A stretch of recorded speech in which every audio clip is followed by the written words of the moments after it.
بسم الله الحمد لله والصلاة والسلام على رسول الله وعلى آله وصحبه ومن والاه. ربي اشرح لي صدري ويسر لي أمري واحلل عقدة من لساني يفقه قولي. خۆشەویستان خۆشحاڵم کە لە ئەڵقەیەکی نوێی بەرنامەی نووسین و یادەوەری با خزمەت ئێوەی خۆشەویست گەشتمەوە دوای دابڕانێک بۆ ماوەیە کە بەرنامەکە بۆ ماوەیەک لە ئێوەی خۆشەویست دابڕا بەهۆی هەندێک هەلومەرجی بابەتی و کۆمەڵێک ڕووداو کە هاتنە پێشەوە کە دوجار ئەوەشەکەمە پرسیار ئینشاڵڵا لە مامۆستاکە هۆکاری چی بوو ئەم بەرنامەیە وەستا بۆی ئەوە بە هەڵواسراوی یاخۆ وەکو پرسیارێک لە ئێوەی خۆشەویست نمێنێتەوە. خۆشەویستان ئەم بەرنامەی ئەوە بۆ خۆتانەزانن هەر لەو کاتەوە کە ئێمە کاری تیاکەین ئەم بەرنامە لە کۆمەڵێک تەوەر و بابەتی گرنگی ئەم ڕۆژگارە پێک هاتووە بۆیش بەرنامەکەمان بە گرنگ زانیوە بەرنامەکەمان درێژە پێداوە لەبەرەوەی ئەزانین کە ئەمە بۆ هۆشیاری گشتی یاخود بە جۆرە لە جۆرەکان هەم بۆ دنیاداری هەم بۆ ئاینداری بابەتگەلێکی گرنگن. بۆیە ئێمە پشتیوان بەخوای پەروەردگار لەگەڵ زۆر بەڕێز مامۆستا عەلی باپیر کە لە بەرنامەکە وەکو نووسەرێک یاخود وەکو خاوەن ڕوئیا و تێگەشتێکی تایبەت مامەڵەی لەگەڵاکەین و پرسیاری لێەکەین. بەویستی خوای گەورە گەر ئینشاءڵڵا تەمەنمان باقی بێ و خوای گەورە فرسەتی زیاترمان باتێ ئینشاءڵڵا لێرەوە جارێکی دیکە بەردەوامە بین. خۆشەویستان خۆتانەزانن ئەمە ئەڵقەی ژمارە 99 کە پێشتر لە ژمارە 98 و 97 ئەوانەیە ئەندازەیەک وەستاین. خوا یار بێ درێژە بە بەرنامەکە دێن پرسیاری ئەوەشەکەم دوای بە خێراتن مامۆستا بەخێر بێ. خۆشحاڵین کە دەرفەتی ئەوەمان بوو کە جارێکە بە خزمەت بگەینەوە بۆ ئەوی کە ئاڵ و گۆڕی هەندێک بیر و ڕابکەین و کۆمەڵێک پرسیار لە جەنابەت بکەین و واروەها بینەرانی خۆشەویست بەهرەمەند بن لە وەڵامەکان. مامۆستا ئەم بەرنامە هۆکاری چی بوو کە وەستا؟ بلى الحمد لله رب العالمين وصلوات الله وسلامه وبركاته على رسل الله وأنبيائه أجمعين خصوصا سيدهم وأفضلهم إمام المتقين وقائد المجاهدين وسيد الأولين والآخرين محمد وآله أجمعين من الصحب والأزواج والقرابة والتابعين لهم بإحسان إلى يوم الدين. كاك مش خوش حالم دواي نزیکەی 5 مانگ دابڕان لەم بەرنامەیە دەستمان پێکردەوە. هۆکارەکەی بارودۆخی نێوخۆی هەرێم بەگشتی و عێراق بەگشتی تر و کۆمەڵی دادگەری ئەو هەڵبژار نوشتانە کە هاتنە پێش ئێمە بە پێویستمان زانی کە کاتێکی باش تەرخان کەین بۆ چاو بە خۆداگێڕانەوە و بەندە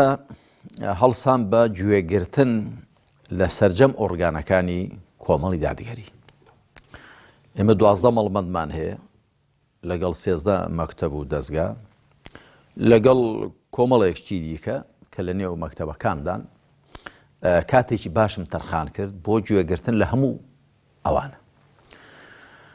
بۆ ئەوە کە بزانین ئێمە وەکو کۆمەڵی دادگەری دەبێت چی بکەین چۆن بکەین تاکو زیاتر گەشە بکەین و بەرەو پێش بچین و فراوانتر بین و زیاتر ببینە ژێی ئومێد و هیوای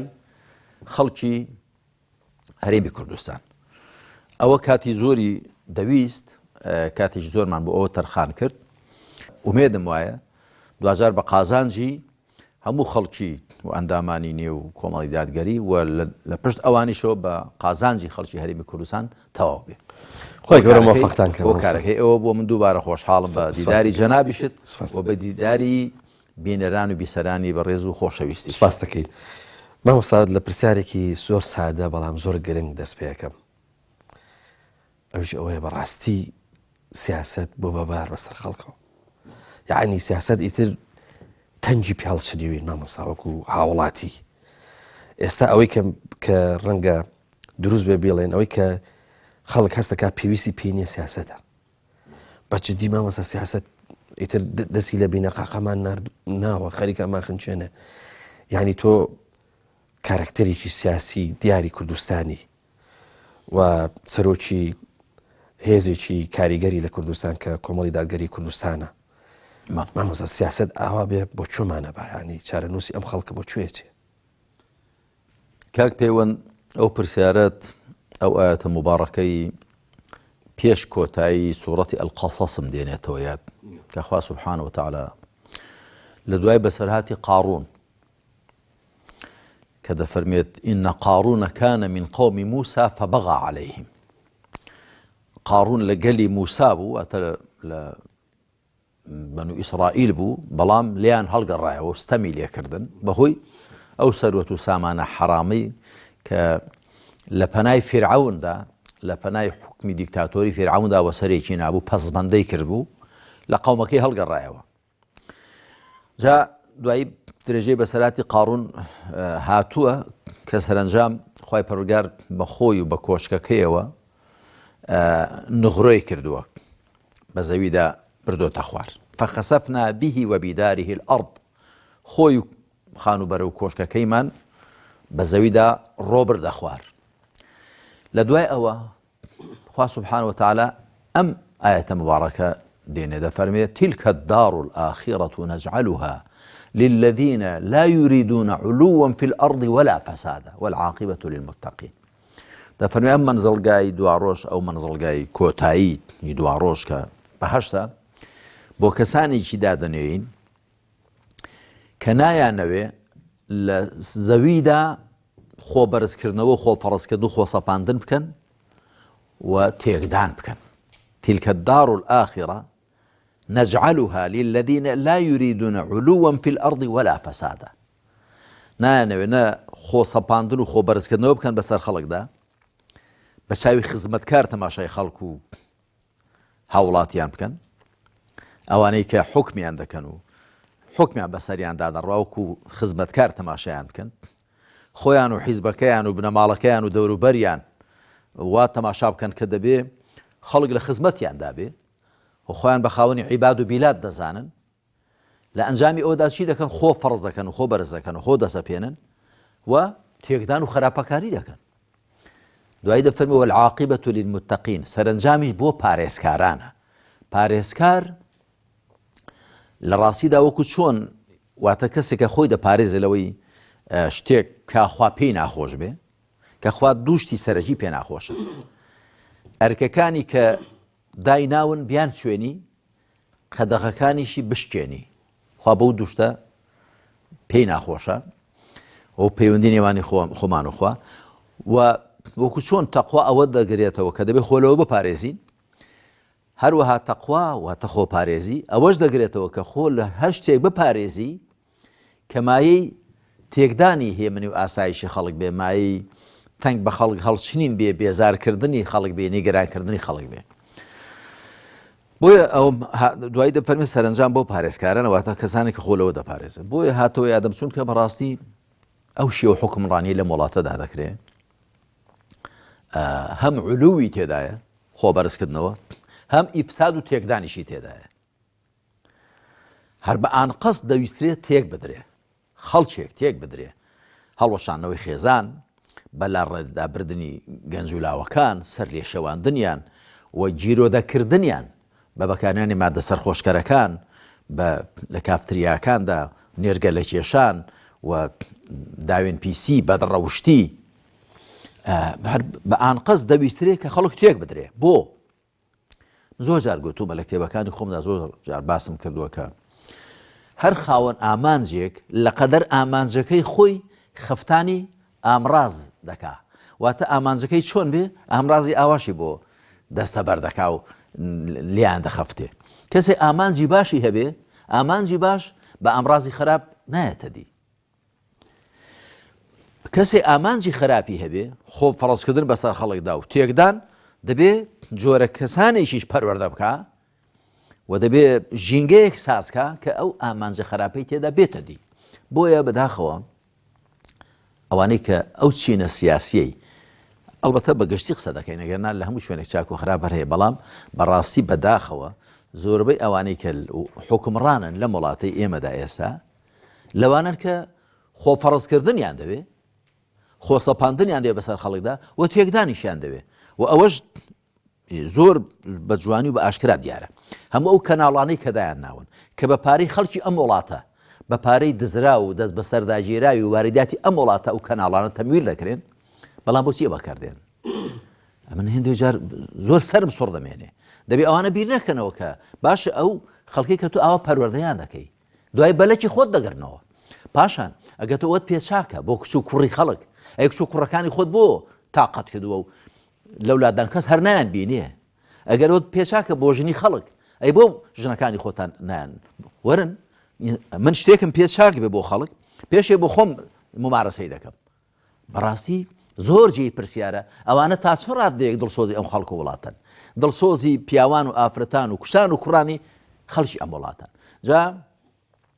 ڕاستە سیاست زۆر قێزەون کراوە ئەو سیاسەتەی کە ئیمانی لەگەڵدانە ئاخر من ئەو کتێبم بۆ چیوان نووسیوە گرنگی ڕەوش لە سیاستدا ئەها لە بەرگەکەی ئەوام نووسیوە پێم وانێ هیچ کەس لە هیچ کەس شێردراوە بێ کە لە ڕۆژگارەدا مرۆڤایەتی لەگەڵ گەلێک کێشە و قەیرانی جۆرا زۆردا دەستە و یەخەیە لە هەم بوارەکانی ژیاندا فیکر و کولتور حکم و سیاست خێزانی و کۆمەڵایەتی و ئابووری و گوزەران جەنگ و ئاشتی و ژینگە و دەوروبەر و هەتا دوای بەڵام پێم وایە قەیرانی ڕەوشت و ئاکار بە گشتی و بە تایبەت لە بواری حکمڕانی و سیاستکردندا لە هەم ئەو قەیرانانەی دیکە گورچک بڕتر و بەزەڕترە و چارەسەریشی قورستر و بە مەسرەفترە و ئەم کتێبە بەردەستیش هەوڵێکە لەو پێناوەدا ڕاستیدا ڕاست دەکەی خەڵک زۆر تووڕەیە زۆر نیگەرانە زۆر بێزارە و من لە ڕۆژانی ڕابردوودا بە بۆنەی 31 ساڵی ڕاپەڕینەوە شتێکم بڵاو کردەوە بەڵام هەندێک کە زۆری پێ قەڵز بوو لەبەرەوە کە دڵە مل بە قوڕ بۆ خۆی لە خۆی دەگا مل بە قوڕ کەسی ملی بە قوڕ بێ بڵێ هۆی مل بە قوڕ یەکسەر ئەو ئاوڕ دەداتەوە الخائن خائفون کەسێک خیانەتکار بێ هە لە خۆ دەترسێ وەکو خوای پەروەردگار لەبارەی منافقەکان و دەفەرمی یحسبون كل صيحة عليهم هەر هاوارێک وازان لەگەڵ ئەوانیان مەمەستا جەنابەت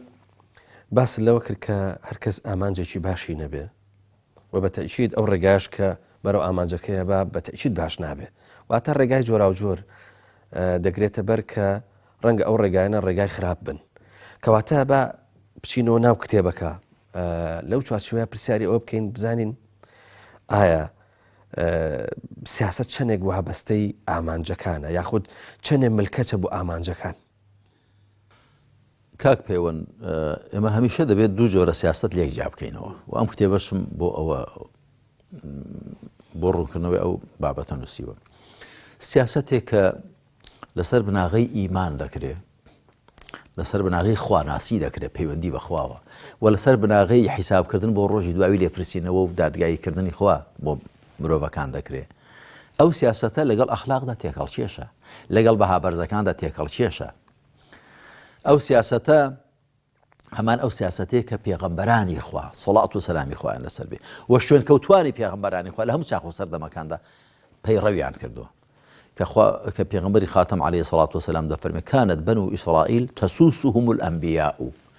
بەنو ئیسرائیل پێغەمبەران سیاسەتیان دەکردن حکمڕانیان دەکردن سیاسەتی پێغەمبەرانە سەڵات و سەلامی خوا لەسەر پێغەمبەرانی خوا بێ و سیاسەتی ساڵحانە کە ئەوانەی کە بەڕێی پێغەمبەراندا دەڕۆن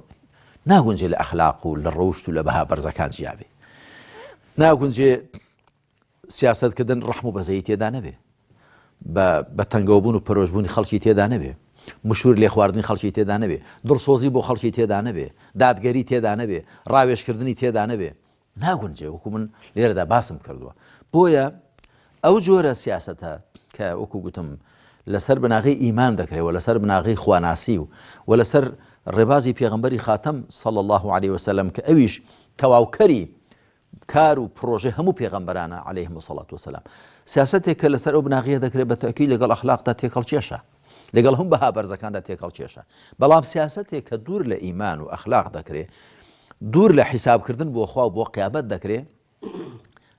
بەو شێوەیە دەبینین کە ئاوایە یەکێک ڕەنگە پرسیارێکمان لێ بکە بڵێ باشە خۆ لە ڕۆژئاوا وڵاتانی ئەوروپا لە ئەمریکا لە هەندێک لە وڵاتانی دیکەی دنیا کە سیاسەتێکی تا ڕادەیەک سەرڕاستانە و ڕەشید دەکرێت و دادگەری تێدایە خۆ لەوێ ڕەنگە زۆر حیساب نەکەن بۆ خوا بۆ قیامەت ڕەنگە یەکێکە پرسیارە بکە بەڵام من پێی دەڵم کە ئەوە وانە ئەوە وانە لە ڕاستیدا چونکە جاری هەندێک لە حیزبەکانی ئەوروپا هەر حیزبی مەسیحین هەر بەنای مەسیحیوان لەسەرە و لە زۆر لە وڵاتانی مەسیحی دەوڵەتاندا باسی ئەوە کراوە کە دەبێت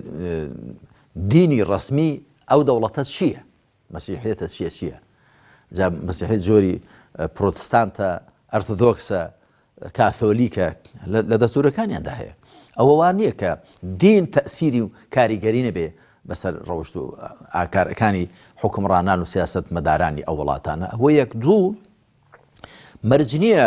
خۆیان بیڵێن، بەڵام ئەو شێوە پەروەردەبوونە و ئەو مێژووە کە هەیان بووە،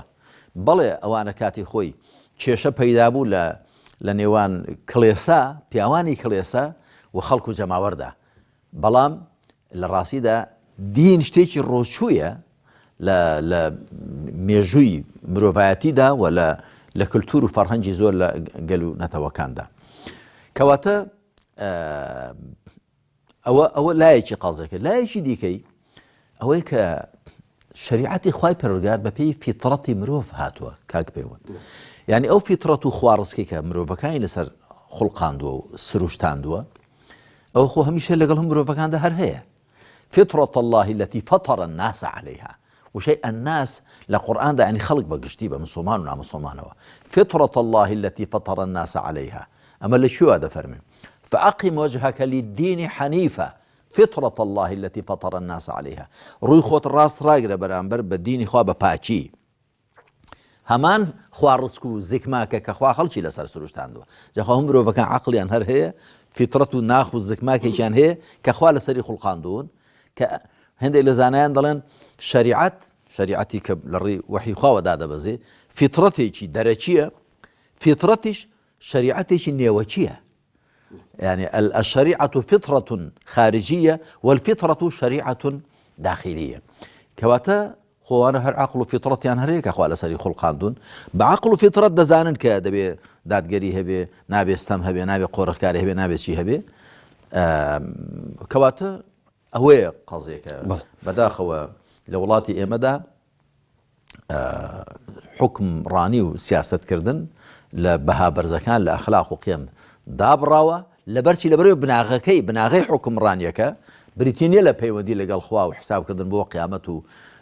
وحساب كردن بو هو كيما شنو خزمة خوا أجر كسيك أو حسابه أو بيشبين يبكى كذا شيء خزمة خوا أو حكم راني دكا همو وارداتي ولاد بهي خود بزاني بدزي فزي أمجا دروش بكي لغا الخلق ده هر أول شيء كاكو باري نود وبو بسطو برميلي بو بسطو $60 بو بسطو شل أي كاكو مشكا بو هر وخوتي آخر وبو كومبانيا كاندش كومبانيا كامو يخويانا همو يدرو لسه همو يشاو بس لخلق أوانا ناش زانن هنده ناش زانن كدنيا زور برو بيشوا بهوي أم انترنيتو بهوي أم فضاء إعلامي وراقي عندنا ويسا خلق ورقي اسمي دخيل هتوا وازانك يا خلق جيلة هذا خلق زاني تو تشيد هي لو والعطانا بارت شندا كردوا شلون بارك بقول أولاد هذا الشيء باشان كبره بربرز له أولا بداخل كباريجو مرجع كان نايته بعضو خراج كان ناي بوش هذا الشيء شيء لم ولا تدا تواني بعضو خراج أم ولا تدا بس هذا بقري بيزغل بربرسان ما هو صار بس لشتي واقعي بكين أبيش أويا أما شأن الجورة السياسية كإستا إما باسكين وك تنجيب خلق الشني وراستكي تابين قاقي خلق يعني رجتو خريك نفس لخلق برا يعني ما شأن كون الجورة برج أو خلق عناشي أجر أما بمعناش إن أخلاقي اللي بينه والله يعني تناند أوانشي كبأخلاق وسياسته كان ودعنا مثلا سياستي أخلاقي كان بجورة لجورة كان أوان شي بارقاوي كردوا ياخد بجوري جيتر ما مستا وايلة كردوا يعني رولي زور لاواز كردون قسك لسر أويا نا أخلاقي جي سياسي أبينين كشي أخلاق داري جي سياسي ناتواني إن بارز ببي واروها باولين بأجياني خلق بقورة بجورة لجورة كان بيبا خاوني قضيكا ياخد ببي بجاقاي أملو واروها ئامانجی خەڵک بەوەی کە لە داهاتووە بە جۆرە لە جۆرەکان ئەم سیاسەتی پێ بگۆڕێ مەبەستمەوەیە سێبەری سیاسەتکردنێکی ناخلاقی ئەوەنە گەورە بووە کۆی ئەوانەی کە سیاسەتیشەکەن بە ئەخلاقەوە ئەوانیشی داپۆشی ئەویان بە جۆرە لە جۆرەکان بەرگاوی کردوون و بێڕۆڵی کردوون مامۆستا ئەمە وڵا ئەوە دەبێت چەند شتێک ڕوونکەینەوە پێوەند جارێ یەکەم مرۆڤ وەکو چۆن خوا عەقڵی پێداوە ناخ و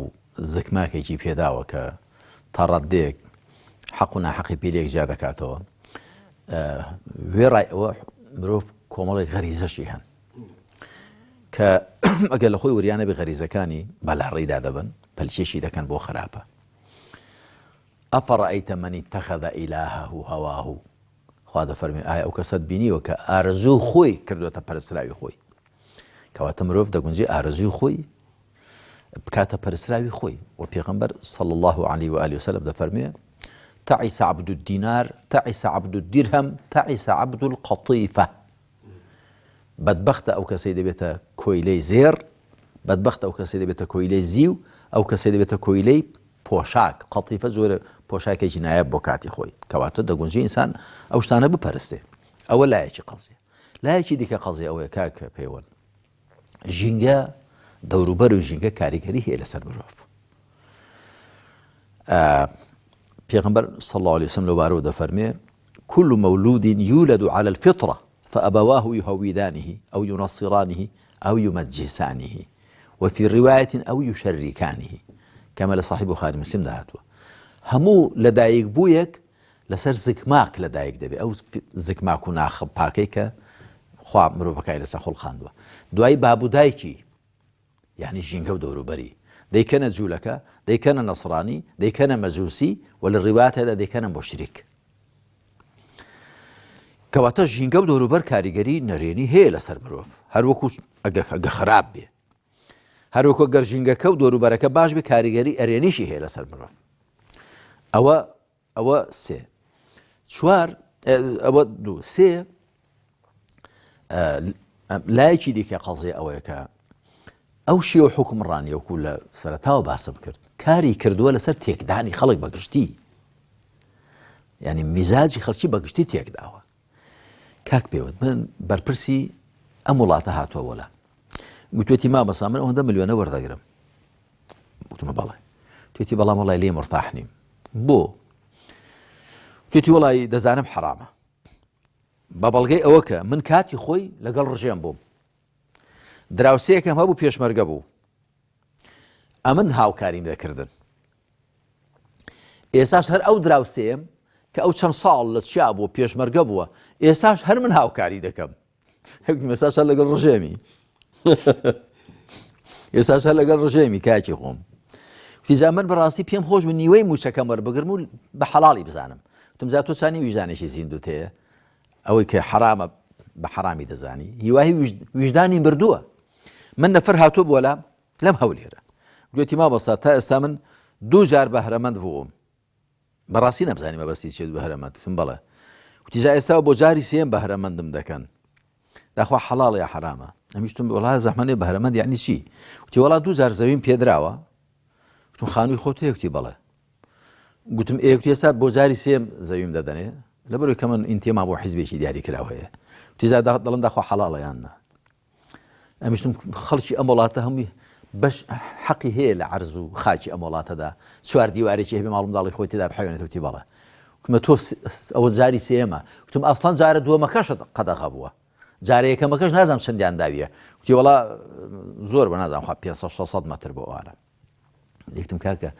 گەوە حرام نەبێ حرام لەکوێ نەوەڵەوە حەقی خەڵکی دیکەیە حەقی ئەو ڕەش و ڕووتانەیە کە دەچن لە شوێنێک بە قاچاغی چوار دیوارێک ڕاست دەکەن و دوای دەچن لیان دەڕوخێنن بەڵام ئەوەی کە ڤیلا لەسەر خاچی ئەو خەڵکە لەسەر زەوی کشت و کاڵی بنیاد دەنێ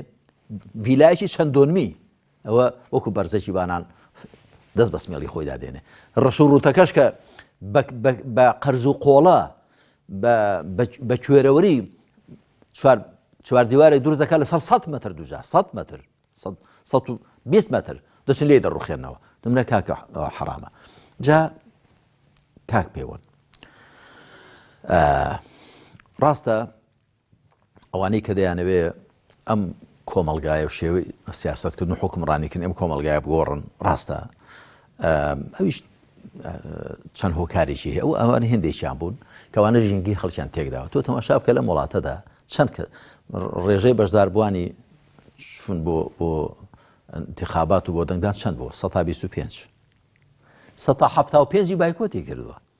یعنی چی يعني 1970 خەڵکی ئەم وڵاتە ئەم واقعە سیاسی ناوێ ئەوە لایەکی قەزەکەی بەڵام لایەکی دیکەشی ئەوەی 1970 خەڵکی ئەم وڵاتە بێهەڵوێستە ئەوە دەبینی بۆ شێ حکومڕانی دەکرێت کە چێویش دانیشتووە و ئامادەنێ بەدەنگیش باشە تۆ ئەو بەرپرسە گەندەڵانە ئەو حیزبانێ بەو شێوەی بنەماڵەیی و حیزبی حکومڕانی دەکەن ناتەوێت هۆ خەڵکی کە هەیە ڕەخنە لەوە دەگرێت خەڵکی دیکە هەیە کە دەزانی وانە بۆ ناچی هاوکاری بکەی بۆ ناچی دەنگی پێ بدەیت ئەجا خەڵکیان هەستونەستیان لە خەڵکدان براندووە و هەندێک خەڵکیش کە لەگەڵ حیزبەکەدایە بەهرەمەندە لە پارەی حەرام کە من لێرەوە پێیان ڕادەگەێنم ئەو موشەی کە وەری دەگرێت لە بەرامبەر ئەوەدا کە دەنگێکدا قەنەعەتی پێی نییە ڕایەکی هەبێت کە قەنەعەتی پێ نییە هەر لەبەر لە مقابلی پارەکەدا پارەکەی لێ حەرام دەبێت چۆ هەر پارەیەک هەر معاشێک وەربگیرێت لە بەرامبەر کارێکی ناڕەوادا پارەکە لێ حەرام دەبێت کەچی وجدانی خەڵکیان ئەبۆ شێوە براندووە بەڵام ئەوە معنای وانە کە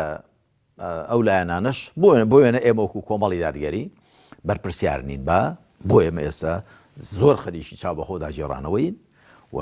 بەڕاستی خەریکین لە بینی خۆمان دەبزانین داخەمە چی بکەین چۆن بکەین زیاتر خەڵک قسەمان لێ وەردەگرێت گوێمان بۆ دەگرێت لەگەڵمان دەستبار دەگرێت لەگەڵماندا هاوکار دەبێ بەسەر هەڵبژاردن نیە بۆ زۆر شتی دیکە خۆ ئێمە خۆت دەزانانی ئێمە کاری خێرخوازیمان هەیە قوتابخانە شەرعیەکانمان هەن سەنتەری حیکمەمان هەیە خانەی فەرموودەمان هەیە ئێمە زۆر شتمان هەیە ینی کە خەڵک بێ بەهرەی معنەویمان لێ وەربگرێ وانە ئێمە دەبێت زیاتر چاو بەخۆدا بجێڕینەوە و پاشان ئەگەر کەم و کوڕی و شتێکیش هەبێت لە ڕووی مادیەوە لە ڕووی معنەوێ و لە هەروێکەوە سارد و سڕێکە بێ کرچ و کاڵێکە بێ دەبێت لای بەرین ئەوەی سەرخۆمان بەڵام خەڵکی بەتەکید بەرپرسیارە خەڵکی لێ دەپرسرێتەوە باشە تۆ ئەوە قەنەعەتت بەوە نەبوو بە واقعە سیاسی کە 30 ساڵە بەو شێوە حکومڕانیتان دەکات خۆ خەڵکی کە هەبوو ڕەخنەی لەوە هەبوو خەڵکی کە هەبوو لەسەرەوە لە پەرلەمان دەریان دەکرد خەڵکی لەسەرەوە دەیانگر سێناریویان بۆ دروست دەکرد 1000 درۆ دەلەسیان بۆ دەکرد یەک لەشکر خەڵکی جنێفرۆشیان تێبەردا بۆ نەچوو پشتیان بگرن باش مامۆستا ئەگەر ئێستا تێڕوانینێکی گشتی هەیە بەوەی کە فعلەن سیاست بە جۆرە لە جۆرەکان لە ئەخلاق جیابەتەوە ئێمە بۆ ئێستانە قسەی ئێستانە بەس ئەگەر بگەڕێنەوە بۆ ڕابردوو بۆ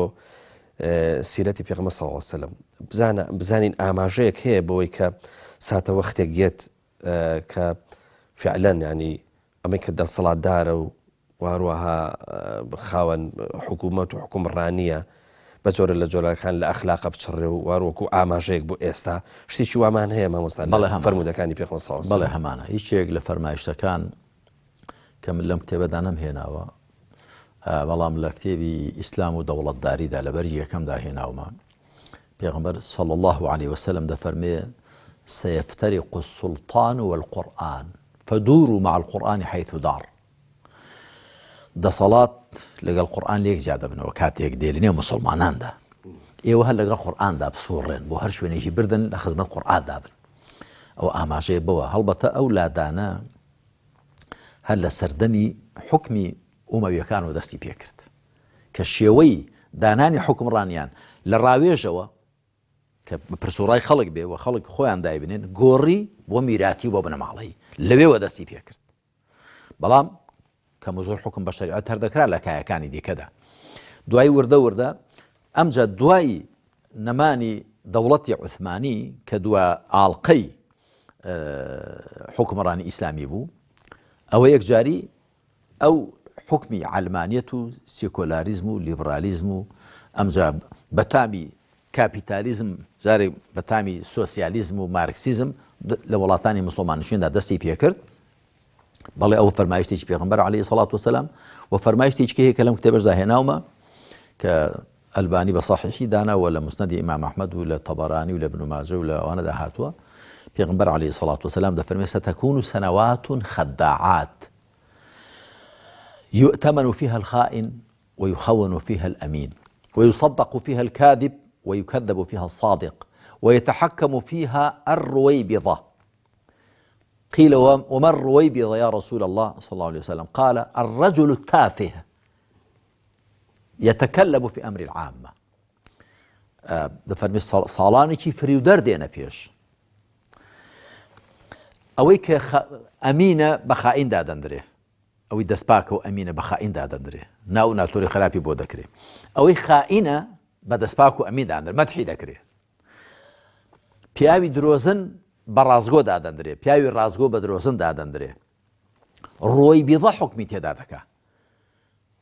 گوتیان ئەی پێغەمبەری خوا صلی الله علیه وسلم ڕۆی بیضە چییە فەرمووی پیاوی هیچ پیاوی بوودەڵا پیاوی قرپۆک لەبارەی خەڵکەوە بەگشتی قسە دەکا باشە پیاوێک هەمیشە خەریکی گوناح و تاوان بێ کە زوڵم بۆ خۆی گەورەترین گوناحە وەکو چۆنە عادل لە دوای خواب بەیەکگرتن گەورەترین صیفەتە زوڵمیش لە دوای شیرک و کوفر گەورەترین گوناحە خەریکی زوڵم بێ خەریکی مەیخۆری بێ خەریکی داوێن پیسی بێ خەریکی خراپەکاری بێ و خەریکی تێکدانی خەڵک و وڵات بێ ئەوە تافیه نییە تافیه یعنی هیچ و پوچە هیچی لە باراندا نییە چکە یعنی ئینسان بە چی چاک دەبێ ئینسان بە ناخی چاک دەبێ بە ڕوحەکەی چاک دەبێ عليك بالروح فاستكمل فضائلها فأنت بالروح لا بالجسم إنسان خەریکی ڕوحەکەت بۆ صفەتە بەرزەکانی تێداتەوە کە تۆ بە ڕوحەکەت مرۆڤینەک بەجەستە کەسێک کە ئەهلی ئیمان نەبێ ئەهلی تەوحید و خوا بەیەکگرتن نەبێ ئەهلی عیبادەت و تاعەت نەبێ خۆی لەم قەدەغەکان نەپارێزێ خۆی لە زوڵم و ستەم نەپارێزێ بەزەیی ڕەحمی نەبێ بەرامبەر بە خەڵک ئەهلی وەفا نەبێ چاکەکار نەبێ بەعنا پیاوێکی بێنێوە ڕۆکە جا بەڵێ ئەو دوو فەرمایشتەی پێغەمبەر سڵ فەرمایشتی دیکەش هەر هەنەوە گومانی تێدا نیە بەڵام ئەوە ئێستا سیاق و مەقامەکە ئەو دوو فەرمایشتەی هێنامەوە یاد بەڵێ مامۆستا بە مەبەست و بێمەبەست وە لەلایەن خەڵکی جیاوازیشەوە هەر لە ڕۆشنبیرانەوە تا خەڵکی ئاسایی مستەلاحێک هەیە ئێستا مستەلاحی ئیسلامی سیاسی ئەم ئیسلامی سیاسی وەکو شوناسێک بۆ ئەو هێزانی کە با بڵێن بە جۆرە لە جۆرەکان هێزی سیاسین یاخود باڵمە حیزبایەتیەکەن بەس بە باگراوندێکی ئیسلامیەوە لە کوردستان ئێستا پێیان نەگوترێ ئیسلامی سیاسی لە چوارچێوەی بڵین بەرنامەکە ئێمە کە قسەکردن لەسەر سیاست تۆ تەبای لەگەڵ ئەم مستەلاحە سیاسی کە پێ بە هێزە سیاسی ئیسلامیەکانی کوردستان بوترێ ئیسلامی سیاسی ئەگەر لەگەڵ ینی کێشەکە چییە ینی چ گرفتێکەیە لەگەڵ نەخێر من لەگەڵی دانیم و من نامیلکەیەکم هەیە بە ناوی سیاسەتی ئیسلامی و چەند ڕوونکردنەوەیەک ئێمە سیاسەتی ئیسلامیمان هەیە و ئێمە فیکری ئیسلامیمان هەیە و ئێمە ئەخلاقی ئیسلامیمان هەیە ئابووری ئیسلامیمان هەیە هەڵوێستی ئیسلامیمان هەیە بەڵام هیچ کام لەمان نەمان نییە بەواتایە کە ئیسلامی سیاسی ئیسلامی فیکری ئیسلامی ڕوحی ئیسلامی ئەخلاقی ئیسلامیەک ئیسلامە کە دەگوتری ئیسلامی سیاسی حیزبی ئیسلامی مامۆستا دروست نییە جا تا عرضت کردم لە بەرامبەری ئیسلامی سیاسیدا ئیسلامی ناسیاسی هەیە باشە خۆ خوایەک ئیسلامیدا بەزاندووە کە دەفەرمێ وەڕەضیت لەکم الئیسلامە دینە ئیسلام یەک شتە کە لە قورئان و سونەتدا بەرجەستەیە ئەو ئیسلامە کە یەک شتە لە پێش سیاسەتدا لە ئیسلامدا ئیمان و عەقیدە هەیە بەڵکو لە پێش ئیمان و عەقیدەدا بووناسی و تێڕوانین هەیە تۆ چی ئەم گەردونە چییە ژیانی دنیا چییە ڕۆژی دوایی چییە چۆن مامەڵە لە خزمەت خوادا بکەین ئەوانە هەن ئەمجا دوای ئیمان و عەقیدە هەیە دوای عیبادەت هەیە دوای ئەخلاق و ڕەوشت هەیە تەزکیە هەیە تەقوا هەیە یعنی لە ئێمە جا ئەوجا دو ئاڵقە دەگاتە سیاسەت و سەرپەرشتیکردنی خەڵک چونکە کەسێک ئەو شتانەی دیکەی نەبێ ئەگەر بووناسیەکی ڕێکوپێکی ئیسلامی نەبێ ئەگەر ئیمان و عەقیدەیەکی دامەزراوی نەبێ عیبادەتێکی چاکی نەبێ ڕەوشت و ئاکارێکی پەسەندی نەبێ تەقوایەکی باش تەزکیەیەکی چاک حوکمڕانیەکەی و سیاسەتکردنەکەی بەو شێوەیە دەبێت کە بریتی بێت لە خۆسەپاندن بەسەر خەڵکدا و تێکدانی کۆمەڵگا بۆیە ئیسلامی سیاسی من بە ناتۆرەی تێدەگەم واتە ئەسڵەن وەکو قسە پێگوتن وایە جارێ ئەسڵەن ئەوە نەشارەزاییە بەرامبەر بە ئیسلام ئیسلامی سیاسی یعنی چی دەتوانی بڵێ مسلمانێک کە سیاست دەکا مسلمانانێک کە کاری سیاسی دەکەن دیکە کاری فیکری دەکەن کاری زانستی دەکەن کاری فەرهەنگی دەکەن کاری ئەخلاقی دەکەن دەگونجێ لە سەردەمی پێغەمبەری خوادا صلی الله عليه وسلم ئەو هاوڵانی بەڕێزی خۆی خوالیان ڕازی بێ کارەکانی بەسەردا دابش کردوون هەیان بۆ کە لە شتێکدا زیاتر پسپۆڕ و شارەزا بوو ئەوە دەگونجێ بەڵام ئەوە کە بێنی بیلکێنی بە ئیسلامەوە ئیسلامی سیاسی معنای ئیسلامی غێری سیاسیشمانی نەخێر سیاست بەشێکە لە ئیسلام و هیچێکە لەو کایانەی کە ئیسلام دەوێت گرنگی پێ بدا هەروەکو لایەنی ئابووری لایەنی کۆمەڵایەتی لایەنی ئەخلاقی لایەنی فیکری لایەنی فەرهەنگی هەموو ئەو لایەنانە ئیسلام دەیەوێت مسلمانان ئیسلام بەڕێوە برن لە هەموو کایەکانی ژیانیاندا کە یەکێ لەو کایانە بریتە لە حکم و سیاست و وڵات بەڕێوە بردن مامۆستا لە تەوەری سێمە ڕەوشتە سیاسە بنەڕەتیەکان لە کتێبەکەی هاتووە لەم تەوەرەیەدا 12 ڕەوشتێنی لە ئاکاری سیاسی پەسەند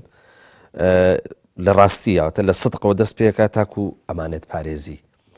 بەڵام پرسیارەکە ئەوەیە مامۆسا چۆن ئەمانە یاخوا بڵێن چۆن ئەم خصلەتانە لە کارکتەری سیاسیا مەلەکە بن مامۆسا ئەمە مهمە چونکە ئەمە ڕەنگە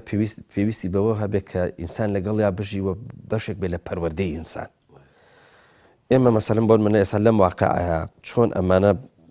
وا بکەین کە بیدۆزینەوە ئەم خصلەتانە لە کارکتەری سیاسیە یاخود با بڵێن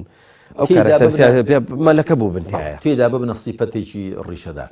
وەڵام من جارێ دوانزەکە ئەو 12 ڕەوشتە بۆی بینەران و بیسەرانی بەڕێز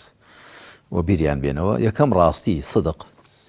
دووهەم دڵسۆزی النصیحە سێهەم دادگەری چوارەم ڕاوێژکردن پێنجەم مشورخۆری شەشەم فەرمان بە پەسەند و ڕێگری لە ناپەسەند حوتەم خوا پێمەبەستبوون و نیازپاچی خلاص و هەشتەم ئامانجبەرزی حوتەم بوێری و ئازایەتی نوێم و دەیەم ڕوونی و ڕاشکاوی یانزەیەمیش وەفاداری و دوانزەیەمیش ئەمانەت پارێزی ئەمانە ئەو 12 ڕەوشتە بنەڕەتیەن کە من پێم وایە حکومڕانی تەندروست و ڕەشید پێویستە لەسەر ئەو 12 پایە بنیاد بندرێ و پێم وایە کەسانێک کە دەیانەوێت کارکتەرێک بن کارێکی سیاسی ڕەشید و سەرڕاست بکەن پێویستە ڕازاوە بن بەو 12 خەسڵەت و سیفەتە وەڵام پرسیارەکەشت ئەوەیە هەمیشە ڕەوشت و ئاکار چ بە باری چاکدا چ بە باری خراپدا بەرهەمی ئەوەیە کە لە عەقڵ و دڵی ئینساندا جێگیر بووە ئەگەر تەماشا بکەین لە سوورەتی ئیبراهیمدا خوا سبحانه وتعالى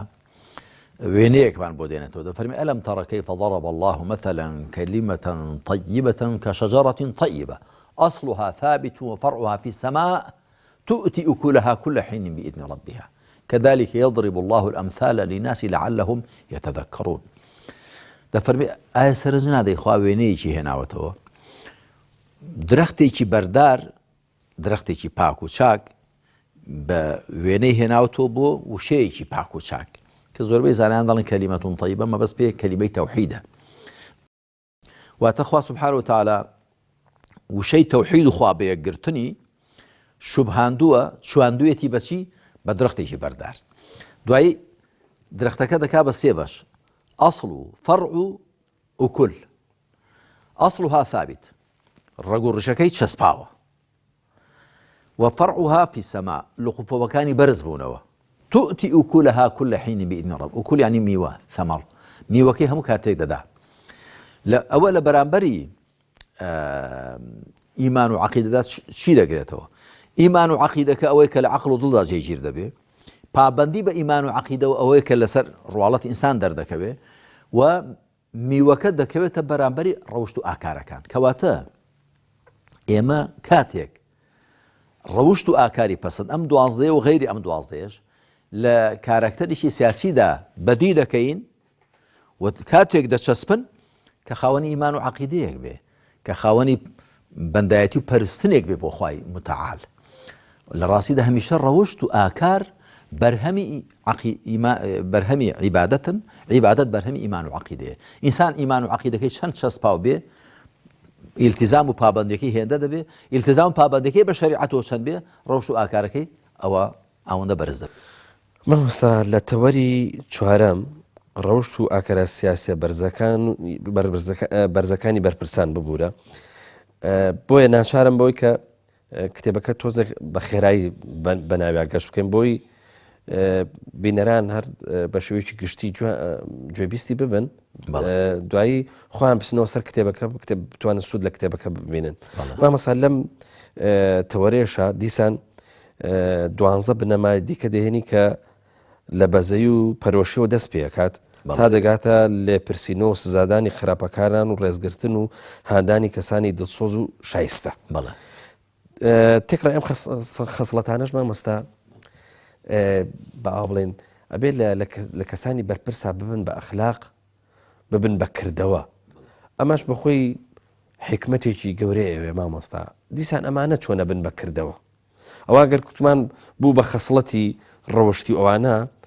یا بوو بە خەسڵەتی معنەوی بەڵام ئەمانە خەسڵەتی کردەین یا بن بەشتی عەمەلی و لە خوار بەرپرسانەوە لە خوار کەسانی سیاسیەوە خەڵک لیان بەهرەمەند دەبێت بەس ئەمە چۆن ئەمیش دیسان ئەبێ بەشتێکی عەمەلی لە بەرپرسانە. بەڵێ ئەمانیش تامان ئەم 12یان یەکەم بەزەی و پەرۆش دووهەم نەرمونیانی سێم لێبوردەیی و چاوپۆشی چوارم خاکی بوون و خۆ بە کەمگری پێنجەم خۆڕاگری لە بەرامبەر نەفامی نەفاماندا شەشەم فێرکردن و ڕێنماییکردن حوتەم چاو پێداگێڕان و پشکنینی حاڵ و باڵی خەڵک و هەشتەم سووربوون لەسەر پاراستنی ماڵ و سامانی گشتی نەک عیباد و بیلاد بەهی خۆزانین نوێم تێکەڵی لەگەڵ خەڵک و خۆلێ نەشاردنەوەیان کە بەرپرسی وا هەیە دوای 6 مانگ ئەوجا کابران لۆرێگەیوەتی بیبینێ دەیەم داخستنی دەرگای جاسوسی قسە هێنان و بردن و 11ەم و 12ەم لێپرسینە و سزادانی خراپەکان و ڕێزگرتن و هاندانی کەسانی دڵسۆز و شایستە. ئەمانە وەکو جەنابەت باست کرد زیاتر حاڵەتی کردەیان هەیە کاک پەیوەند هەر دەگەڕێمە بۆ خاڵی یەکەم جارێ ئەوانە بەڕاستی بەرهەمی ئیمان و عەقیدە و بۆ خوا سوڵحان و پابندی بە شەریعەت و من دیارە باسی کۆمەڵگایەکی موسڵمان دەکەم و دووهەم وەکو چۆن بەرهەمی ئەوەن کە ئینسان لە ناخیدا بۆ خوا سوڵحا و چاک بێ بەرهەمی ئەوەشن کە خەڵکیش هۆشیار وریابێ خۆێستا ئەوانەی کە حوکمڕانی ڕاست و چاکیان کردووە پێغەمبەران عەلەیهیمو سەڵات وسەلام ئەوە دیارە و دوای جێنشینەکانیان بەتایبەت هەر چوار یا هەر 5 جێنشینە سەرڕاستەکەی پێغەمبەر سەڵڵاهو عەلەیهی وسەلەم ئەبوبەکر و عومەر و عوثمان و عەلی و حەسەنی کوڕی عەلی کە دوایی کەسانی دیکەی وەکو عومەری کوڕی عەبدولعەزیز ولا هەر لە بەنی ئومەیە هی دیکەش بوون هەروەها دوایی پیاوانی وەکو نورەدین زەنکی محمود زەنکی سەلاح الدینی ئەیوبی هی دیکە هێندێک لە سەڵاتدارانی عوثمانی کە پابند بوون بە شەریعەتەوە ڕازاوە بوون بەو ڕۆژتە جوانانەوە مەبەستمەوە چەندە ئازاتی خوانی تێدایە ئەوەندەش گومانی تێدانی ئەو ژینگە و دەوروبەرە ئەو خەڵک و کۆمەڵگایە ئەویش ئەگەر هۆشیار بێ ئەویش ئەگەر بوێر بێ وەکو باسی ئەوانیشم کردووە ئەوە 6 ڕەوشتم هێناوە بۆ خەڵک 6 ڕەوشتی کە پێویستە خەڵک و جەماوەر خوانیان پێ بڕازێن و لە بواری مامەڵەکردن لەگەڵ سیاسەتمەداران و حوکمڕاناندا ئەوە بە هەردوو لا دەکرێت هەم ئەو حوکمڕان و سیاسەتمەدارە بۆ خۆی دەبێ لە ذاتی خۆیدا بۆ خوا سوڵحا و پەیوەندیشی تونند و تۆڵی لە خزمەت خوادا هەبێ یەک دوو خەڵک و جەماوەریش پێویستە لەسەری چاودێر بێ و چوارچاو بێ و بە ئەرکی خۆی بزانێت کە گەر هەڵی کرد بۆی ڕاستکاتەوە و بە ئەرکی خۆی بزانێت کە بەرەنگاری بکە بەرەنگاری زوڵم و ستەمەکەی بکە فەرمایشتەکانی پێغەمبەر عەلەیهی سەڵات وسەلام موسڵمانان وا هان دەدەن وەکو دوایی ڕەنگە لەم ئاڵقەیەدا فریانە کەوین لەو ڕەوشتانەی کە پێویستە خەڵک و جەماوەر خوانیان پێ بڕازێنەوە لە بواری سیاسیدا پێغەمبەری خوا عەلەیهی سەڵات وسەلام خەڵکی فێر کردووە کە وەکو حەمزە بکەن سيد الشهداء حمزة ورجل قام إلى إمام جائر فأمره ونهاه فقتله هروها أفضل الجهاد كلمة عدل عند سلطان جائر پێغەمبەر صلی هانی خەڵکی داوە بە پێشەوانەی ئەوەی کە کەسانێک بە ناوی شوێن کەوتنی پێشینی چاک و سەلەفی ساڵحەوە دەیانوێت خەڵک بخەسێنن دەیانوێت بوێری لە خەڵکدا نەهێڵن کە ئەو حکمڕانە هەرچی کرد حەقی خۆیەتی نەخێرەوە لە ڕاستیدا ئەوە پەروەردەیەکی دۆزەخیانەیە ئەوەیە کە هەموو پێغەمبەران هاتوون عەلەیهیم السەڵات وەسەلام ئەو شێوە عەقڵێتە ئەو شێوە سروشتە لە نێو خەڵکدا بگۆڕن خەڵک پێویستە ویجدانی زیندوو بێ پێویستە هۆشیار بێ پێویستە حەقی خۆی بزانێ و پێغەمبەر صلی الله علیه وسلم لە فەرمایشتێکدا کە بەسەرهاتێکی لەسرە دەفەرمێ ئینەما الطاعة في المعروف بە قسەکردنی حکمڕانان تەنیا لە چاکە و پەسەندایە بەڵام کەسێک لە ناشەرعیدا بە قسەیان بکە ئەوە لە ڕاستیدا لەسەری سزا دەدرێ. سوپاس دەکەین مامۆستا ئەم بابەتە هێشتا بەبەریەوە ماوە هێشتا کۆمەڵێک پرسیاری تری ماوە لە جنابتی بکەین بەڵام کاتی بەرنامەکەمان کۆتایی هات ئەم ئەڵقەش بارە 99 ئینشاءڵڵا لە ئەڵقەکانی داهات و زیاتر پرسیارەکەین ئینشاءڵڵا. سوپاس دەکەین مامۆستا. سەلامەت بەڵێ خۆشەویستان سوپاسیش بۆ ئێوە کە تا ئەم لەحزەیە لەگەڵمانە بوون تاکو بە گەشتنەوەیکی دیکە و ئەڵقەیەکی دیکە هەمووتان بەخوای گەورە ئاسپێرین خواتان لەگەڵ.